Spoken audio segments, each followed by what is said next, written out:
Good morning, wonderful people. I am Jay from Pacific Northwest Sports, and here's your weekend update on Week 3. Starting in Washington, your UW Huskies played Michigan State and came out victorious 41-7. Talk about an absolute statement of a win. UW absolutely embarrassed Michigan State. The Huskies ended the game with 713 yards of total offense. Perhaps the uncertainty of Mel Tucker futures affected the preparation for Michigan State, but I doubt it was enough for them to lose by 35. UW at this time is a top 5 team in all of the NCAA. What's even crazier to think is they may not even be the number 1 team in the Pac-12. The player of the game, Michael Penix, he added another game to his Heisman resume. He went 27 of 35 for 473 yards, his most of the entire year, and 4 touchdowns. UW will start conference play next week with a trip down to Berkeley to play Cal. On over to the Palouse, where your WSU Cougars played Northern Colorado and came out victorious 64-21. This game went exactly how everybody thought it would. What I think makes this game interesting is that Wazoo needed to prove that they could come off that high win they had against Wisconsin and level it out and still play up to expectations against Northern Colorado. And they did just that. The offense scored on all 6 of their first half drives and didn't allow Northern Colorado to score until late in the fourth quarter. Player of the game, Cam Ward. He went 20 of 26 for 327 yards and 4 touchdowns. He also had a rushing touchdown.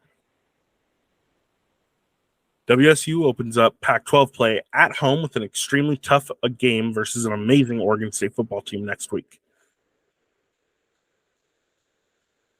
Over to Eastern Washington. Your Eastern Washington Eagles up in Cheney played Southeast Louisiana and won 40-29. Now, dressed in all red, playing on the Inferno turf, the Eagles really went with a hot game, and they played a hard-fought game at that. A game that until the final score of the game, it was always within 7 points. Player of the game goes to quarterback Kekoa Visperis, who went 33 of 47 for 349 yards, 2 touchdowns, and 1 interception. Eastern Washington will be on the road next week as they face UC Davis. Ellensburg, Washington, your Central Football Wildcats played Angelo State and came out victorious 27-24.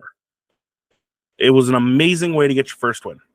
Central was able to take down defending Lone Star Conference champs Angelo State, and they did it in spectacular fashion with good play from all 3 facets of the game. Defensively, the Wildcats came up with 2 interceptions and forced 2 fumbles. Offensively, the Wildcats pounded the ball to the tune of 150 rushing yards. Special teams had a blocked punt for a touchdown and had 3 punts down inside the 20.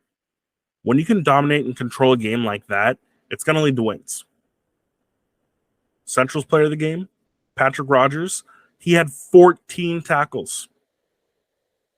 The Wildcats will play at Western Oregon next week. Your Pacific Lutheran Lutes played the California Lutheran University, and they came out victorious, 37-27. Lute fans, are you okay? The Lutes trailed California Lutheran by 10 at the end of the first quarter, but they went on to score 27 unanswered points in the second quarter, and they never looked back. Like I said, and as I've said with multiple different teams, the way you win games is by running the ball. And PLU did that collectively as a team. They went for 232 yards and 3 touchdowns. Now, the player of the game, I think, is senior running back Rayson Montoyama. 94 yards and 2 touchdowns on just 19 carries. PLU is going to rest up next week as they have a bye. Your Whitworth Pirates played Chapman Country and won 24-17. The Pirates improved to 2-0 after rallying from a 7-0 deficit. Whitworth's defense held the Panthers to just over 100 yards of offense after halftime. A touchdown with about 6:30 to play gave Whitworth its first lead of the game, capping an 85-yard scoring drive. After the teams exchanged punts, Chapman took over on its own 43-yard with 43-yard line with 2 minutes to play. And it seemed like this drive, it was going to decide the game. If Chapman scores, it's going to be over. If they get a stop, it's going to be over. Well, the first play of that drive was an 18-yard first down. However, right after that, Chapman dropped back, and Daniel McKiernan, a DB for Whitworth, picked off the pass. Whitworth was able to get the ball back and ran out the clock. The Pirates player of the game, I'm going with Daniel McKiernan. He had 5 tackles and the game-clinching interception. Whitworth has a bye next week. Pacific Northwest Christian College beat Lewis and Clark Valley 42-13. Unfortunately, there isn't too much to recap on this game, but it was good for the Gladiators to get another win this year. Over to Oregon. We're going to start with our Oregon Ducks, who played Hawaii and won 55-10. Oregon's juggernaut offense did not disappoint. Leading the nation in average points per game, currently at 59.5, Oregon was able to almost meet that expectation, putting up 55, but it was against a Hawaii team who, frankly, was severely overmatched. However, don't let the fireworks on the offense distract you from how staunch this defense is. If it weren't for 3 penalties on an opening drive for Hawaii that led to a field goal, and then another 2 penalties on a late fourth quarter drive that ended with a Hawaii touchdown, Hawaii might have been shut out. Now, the player of the game, it's no shocker to anybody here, it's Bo Nix. He continues his Heisman campaign this game, going 21 of 27 for 247 yards and 3 touchdowns. More impressively, Nix is still yet to throw an interception this year. Oregon will play an intense game next week as they welcome Coach Prime and his Colorado team, who may or may not have the dynamic Travis Hunter. Your Oregon State Beavers played San Diego State University and came out victorious 26-9. The Beavers won another game, but you have to wonder if this offense that is stale is intentional, meaning, hey, we really want to get down our bread and butter, or if it just lacks some sort of ingenuity. Quarterback DJU looked somewhat human in this game. He went 14 of 30 for 284 yards, 1 touchdown, but 2 interceptions. Besides this, the defense was able to shut down the Aztecs, and this game never truly felt close. Now, my player of the game is actually going to be Damian Martinez, who went for 102 yards on 15 carries. OSU will head to Pullman to take on a red-hot ranked WSU football team. The Portland State Vikings beat North American University 91-0. I'm not going to spend too much time going into depth on this game. Frankly, Portland State won and asserted dominance on a severely overmatched team from Texas. Sure, they scored 91 points, the most in Big Sky history, but was it really worth it? At some point, you have to take your foot off the gas and let the game come to an end. Sure, I get they were avenging a Week 1 loss in which they lost to Oregon 81-7, but this game was just plain boring. One team was way better than the other, and it showed. In fact, there's no player of the game because it was just nothing to evaluate. Everyone did their part, and now we wait to see what's going to come of Portland State's season. Portland State will welcome Cal Poly to Hillsborough Stadium next week. The Western Oregon Wolves played Eastern New Mexico, but they fell 29-30. Finished. That is what the mantra of Eastern Oregon needs to be next week. After starting down 14-0, the Wolves rallied to take a 29-17 lead into halftime. That's where all the good ends. In the 6 possessions the Wolves got in the second half, they punted on 4 of them, and on the other 2, they turned the ball over on downs. When you can't get an offense into any sort of gear in a whole half of a college football game, you're going to struggle to win. And that struggle, unfortunately, cost them this game. Player of the game, I have 2 of them. Austin Batcher, who went for 178 yards and 3 touchdowns on 22 attempts. Dominique Loggins, who went for 209 yards and 1 touchdown on 19 attempts. Western Oregon will welcome Central Washington into town next week in what they hope can be their second win of the year. Your George Fox Bruins played Claremont Mudscripts College and lost 7-16. It's the story of the season for George Fox. It's been offense. They have struggled to put points on the board all year. And when that happens, the George Fox defense is forced to play lights out again. In fact, they played so lights out that they didn't allow a single point in the first half. The Stags never even reached the red zone. But what does all that hard work lead to? The Bruins offense failed to even get onto the CMS side of the field in the second quarter. Luckily, after a pick six, George Fox went into halftime up 7-0. So let's be clear, the one time George Fox scored was from the defense. Player of the game. I want to shout out some of the guys from the defense. Hunter Williams, Jacob Erickson, and Nolan Martin all finished with the sack. Zach Holsey led the team with 9 tackles, and Martin Shan and Nash Wiley each picked off 1 pass. George Fox will have a bye next week.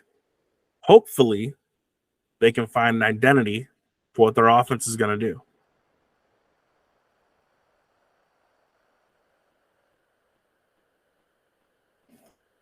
Lewis and Clark Pioneers played Montana Western and fell 13-48. Let's skip straight into the meat of the game. The score at halftime was 13-28. Yes, the Pioneers were shut out the entire second half. It's just that simple. Montana Western was led by their defense as the Bulldogs recorded 4 sacks, 2 interceptions, and 9 tackles for a loss. The Lewis and Clark player of the game? There aren't many, but Cruz Montana was able to reach 5,000 career passing yards in this game. It's a very impressive feat. Congratulations, Cruz. Montana Western's player of the game has to be Eli Norse. He recorded 117 receiving yards with 1 touchdown. Lewis and Clark have a bye next week, and Montana Western will play Southern Oregon next week. Your Linfield Wildcats came up victorious against Redlands, 17-10. In fact, the Wildcats went into halftime up 10-3, and early in the third quarter, they scored another touchdown, and it seemed like they were putting this game away as they were up 17-3. But Redlands wouldn't be stopped, and they ended up scoring a late fourth quarter touchdown that made the game look a lot closer than it really was. The Linfield Wildcats forced 2 Redland interceptions and recorded 4 sacks. Wildcats punter Thomas Tabor averaged 40 yards a punt on 5 attempts and also had 2 punts that sailed over 50 yards each. Linfield's player of the game, linebacker Blaze Solani, who had 6 tackles and 1 sack. Linfield has a bye next week. Your Pacific Boxers played Pomona and came up short 17-24. Now, after winning the last 2 years in a row, Pacific finally lost to Pomona. It has to feel for Pomona like a big step forward for the program. But let's focus on the fourth quarter. Pacific threw a 30-yard pass for a touchdown and also had a successful 2-point conversion to tie the game at 17-17. Pomona responded and marched down the field for 70 yards in 7 plays and threw a touchdown to go ahead 24-17. But Pacific got the ball back and marched into the red zone where a forced strip sack from Pomona on Pacific ended the game. The Pacific player of the game, no one. It was truly sloppy and had an unfortunate ending. Pacific has a bye next week. Your Williamette Bearcats played Southern Oregon and lost 7-49. Talk about a smackdown. Southern Oregon absolutely obliterated Williamette. The offense for the Raiders of Southern Oregon went for 500 total yards, and Williamette was only able to get 170 yards of total offense. Williamette is without a player of the game because the defense didn't play well either, nor did the offense. Southern Oregon, however, running back Avery McQuaig, who went for 48 yards, but 3 touchdowns. Williamette has a bye next week, and Southern Oregon will head to Dillon, Montana next week to face Montana Western. Your Eastern Oregon Mountaineers played Montana Tech, and sadly they lost 31-49. Talk about a tough loss. Eastern Oregon just didn't have what it took to go blow for blow with Montana Tech. The game was actually somewhat close, but what really did the Mountaineers in is that the Ore Diggers went for 28 points in the second quarter. That ended up being what decided the game, as otherwise, if not for that 28-point second quarter, the game was actually 24-21 in favor of the Mountaineers. Eastern Oregon's player of the game, Anthony Peterson, went for 58 yards and 2 touchdowns. Montana Tech's player of the game, Blake Counts, went for 122 yards and 3 touchdowns. Eastern Oregon will play Rocky Mountain College next week, and Montana Tech will face the College of Idaho next week. On to Idaho. Your Boise State Broncos played North Dakota and won 42-18. Dominance, pure dominance to be exact. Here's some of the stats that Boise State's defense put up. 6 sacks, 2 forced turnovers, and held North Dakota to 183 yards of total offense. The Broncos player of the game is Ashton Jeanty, who had 43 yards and 3 touchdowns. And if I'm not mistaken, Ashton Jeanty's actually been our Boise State player of the game in the past 3 games. He is off to a terrific start to his year.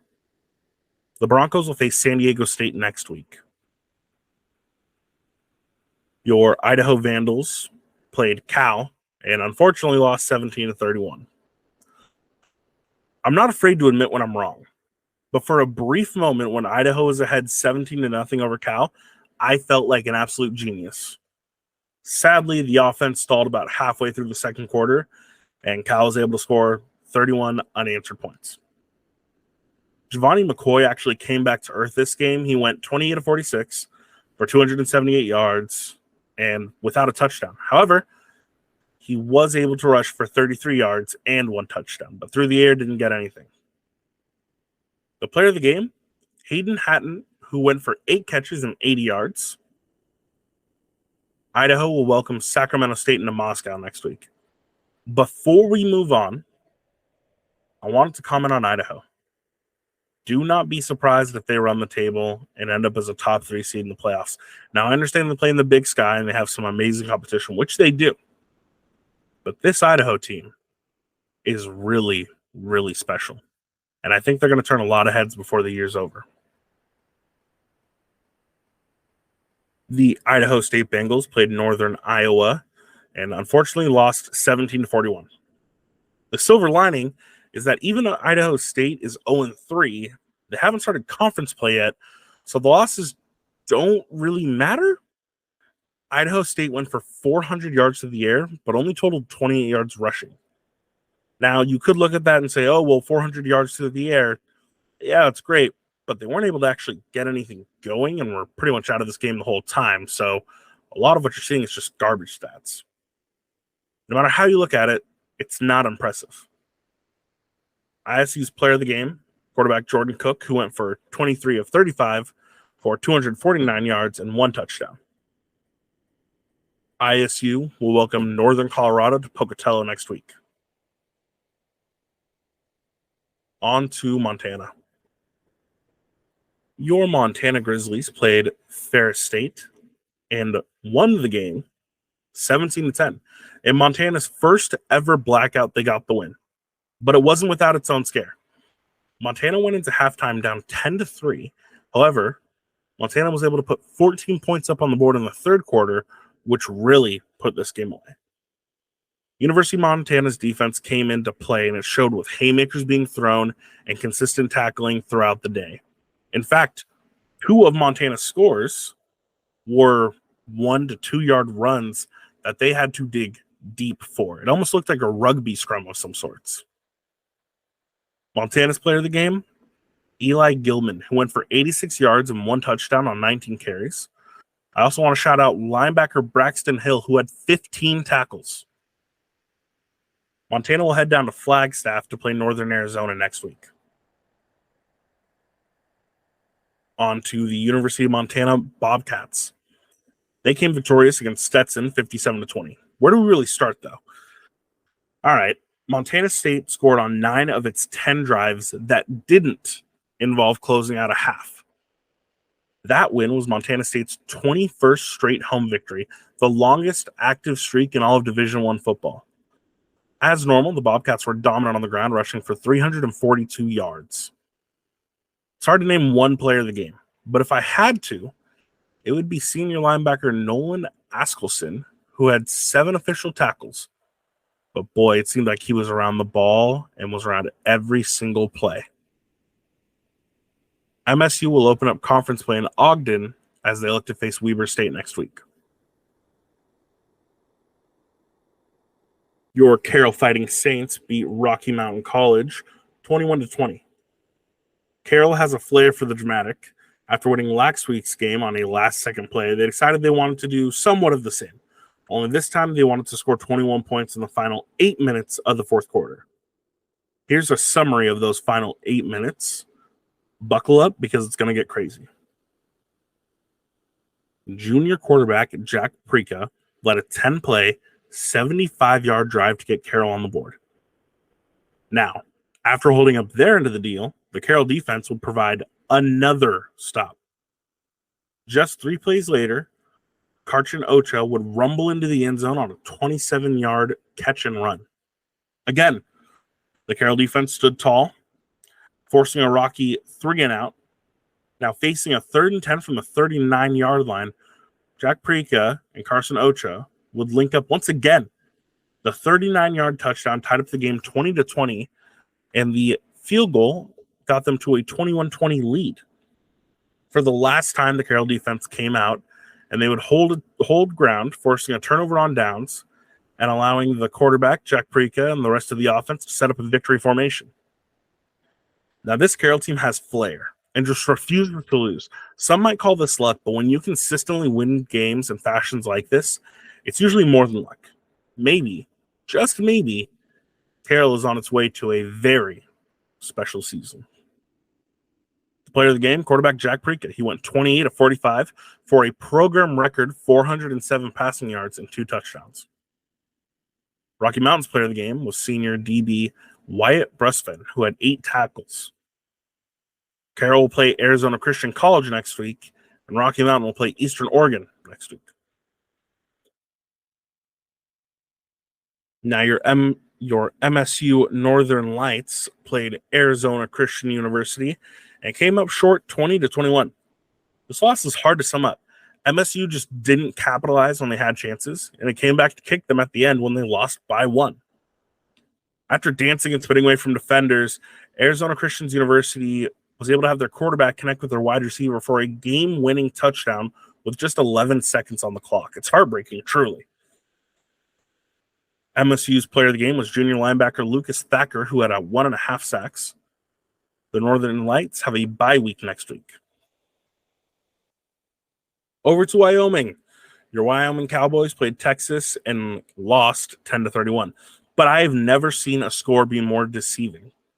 Wyoming was starting their backup quarterback and was actually tied 10-10 with Texas entering into the fourth quarter. However, Texas was able to score 21 points in the fourth quarter to make this game look like a blowout. It was an extremely close game.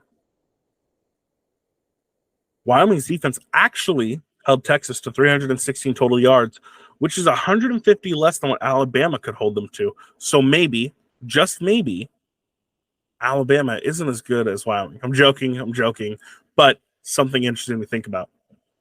Wyoming player of the game, junior Harrison Wiley, who went for 113 yards and a touchdown on 18 carries. Wyoming plays Appalachian State next week. On to Utah. Your BYU Cougars played Arkansas and won 38-31.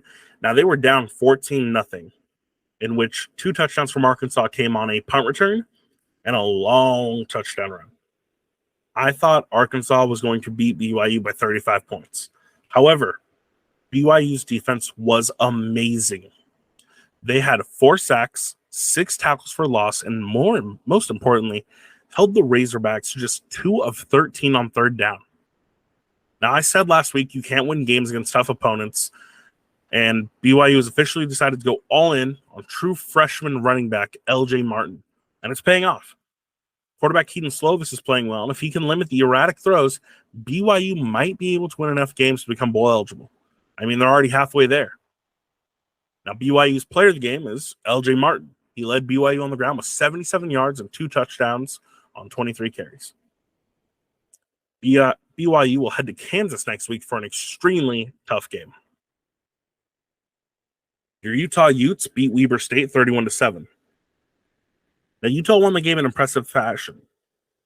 They held Weber State to just 127 yards of offense while producing 424 yards themselves. Nate Johnson was amazing in his first collegiate start. He went 13 of 21 for 193 yards and 1 touchdown. He also rushed for 71 yards and 1 touchdown on 16 carries. As I have said all year, this team is going to be in trouble facing equal talent without Cam Rising as their starting quarterback. Utah's player of the game, actually Money Parks, the wide receiver. He only had 4 receptions for 35 yards, but he had a touchdown.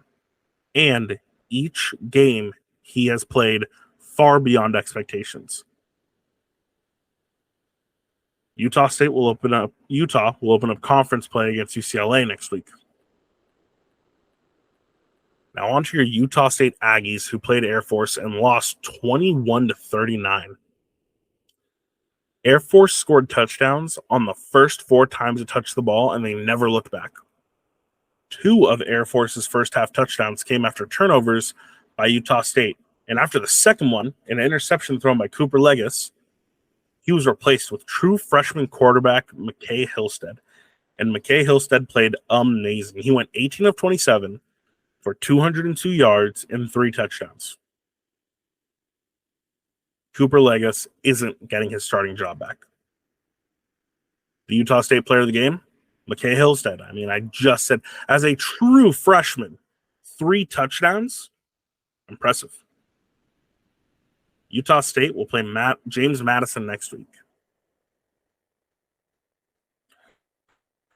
Your Utah Tech Trailblazers played Northern University and won 50-36. Now, a hell of a way to start a 3-game road trip. The Trailblazers dominated on both sides of the ball. In the first half, the defense set the tone by forcing a 3-and-out on NAU's opening possession. The second quarter was all the Trailblazers as they scored 27 unanswered points, thanks in large part to a stout defensive effort to take a commanding 37-7 lead into halftime. Utah Tech's player of the game, Sam Kanonangata. His highlight of the day, he got the first defensive touchdown of the season. He picked off a screen pass down the middle and rumbled 53 yards to the promised land. Utah Tech will play at Missouri State next week. Your Southern Utah Thunderbirds played UC Davis and lost 21-23. Now, you can't win games when you don't do anything on offense, and that's the case with Thunderbirds. Held scoreless the entirety of the first half, the Thunderbirds didn't find pay dirt until the end of the third quarter. And actually, at the start of the fourth quarter, the score was 7-13, but ultimately the game was over when the Thunderbirds went for an onside kick and couldn't recover. Now, the Thunderbirds player of the game, sophomore linebacker Conor Cullimore, who had 12 tackles and 2 tackles for a loss. The Thunderbirds' next game is Western Illinois. Now your NFL football, your Seahawks versus Lions. The Hawks beat the Lions 37-31 in overtime. Now, despite what Geno did on the last drive of the fourth quarter, where he seemingly ran backwards and took a sack for a loss of about 12 when he could have thrown the ball out of bounds, the Hawks were able to win in a hard-fought game. Perhaps teams around the NFL should take notes on how Pete Carroll handles his coast-to-coast trips. The Seahawks have won 15 of the last 16 games when playing in different time zones. Now, running wasn't at a premium in this game, although Kenneth Walker did finish with 2 touchdowns. The Lions are a very good team, but so are the Seahawks. After a week 1 showing in which many around the league were worried about what the Hawks would look like, they seem to calm everyone down and remind people, we're going to slip up. It's okay. But look at our team. We're going to be fine. Player of the game is Geno Smith, who went 32 of 41 for 328 yards and 2 touchdowns. The Hawks will play host to the Panthers next week and number 1 pick Bryce Young. Now, you might be asking me, hey, who's your player of the week? That's Cam Ward. Cam Ward went 20 of 26 for 327 yards and 4 touchdowns. Now, you might say, Jay, well, that's not as impressive as, Michael Penix. Yeah, I would say it is. Ward also had a rushing touchdown on top of all those stats, but he's in the Heisman race, and he's making Wazoo explosive. If Wazoo doesn't have Cam Ward, I don't know if Wazoo even has 3 wins. This is a big, big year for him. One that if he plays well, I could see him becoming a first-round draft pick.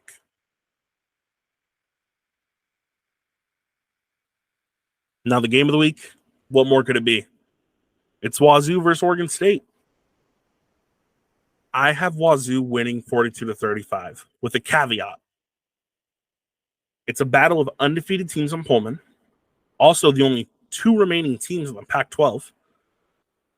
The game puts whoever wins, I would say, into the top 10 in the polls next week. And it sets up that team for great success down the road. Now, I think WSU's offense is too explosive for Oregon State to be able to counteract and, frankly, be able to contain. However, and this is where that caveat comes in, if OSU can get this game to a ground and pound type style, I have no doubt Oregon State will win this game. The coaches designed this team to be able to withstand dirty, gritty, tough games. Wazoo's not necessarily at that level, although they do have good players all around the ball. I predict WSU wins the game 42-35. Thank you for listening. And as always, guys, please feel free to let me know how I can serve you all better so we can make these weekend updates an amazing thing that you guys look forward to hearing. Have a great day.